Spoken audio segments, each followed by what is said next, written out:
Un studio indépendant est en train de casser l'industrie, en prouvant la possibilité de faire un jeu d'ampleur AAA avec un budget et une équipe de seulement 30 personnes. Un studio qui a même choqué le Japon en produisant un chef-d'œuvre, une véritable peinture, un tableau, une œuvre d'art, un monument inspirant ceux qui viendront après.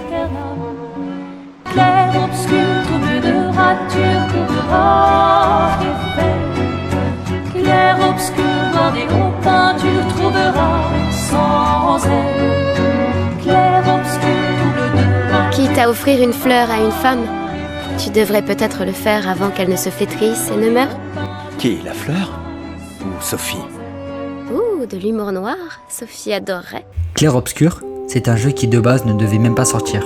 C'était un projet étudiant juste pour se faire kiffer, avec comme directeur Guillaume Broche. Lui et un ami ont décidé de se lancer dans la production d'un jeu vidéo. Au début c'était un jeu entre amis, mais le projet a pris un peu plus d'ampleur, donc des employés ont été recrutés. Et cette folle, au bout d'un moment, se sont dit « Ok, on devrait sortir le jeu, ça pourrait marcher. » On est le 24 avril, le jeu sort. Guillaume Broche avait dit que le studio ne s'attendait pas à ce que le jeu perce. Ils avaient l'intention de plaire à une petite communauté et que Clair Obscur soit un des meilleurs jeux que la communauté ait fait de leur vie. Au moment où le jeu sort, véritable explosion dans le monde entier. Tout le pays parle de ce jeu et la communauté parle déjà de GOTY, alors qu'on n'est qu'en avril. Tous les streamers Twitch est sur le jeu. Les journalistes, joueurs crient au chef-d'œuvre. Bref, le jeu est en train de cartonner à l'international.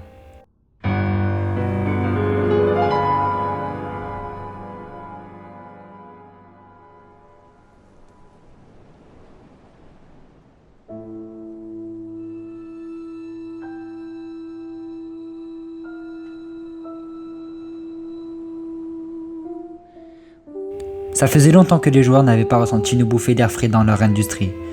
Parce que oui, les studios AAA qui sont censés briller à l'international, font plutôt des mauvais choix.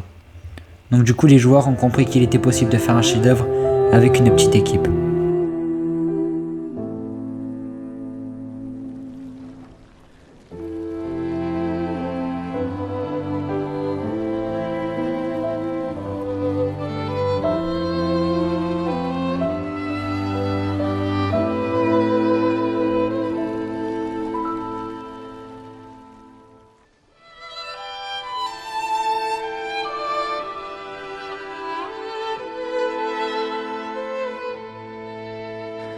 I'm here.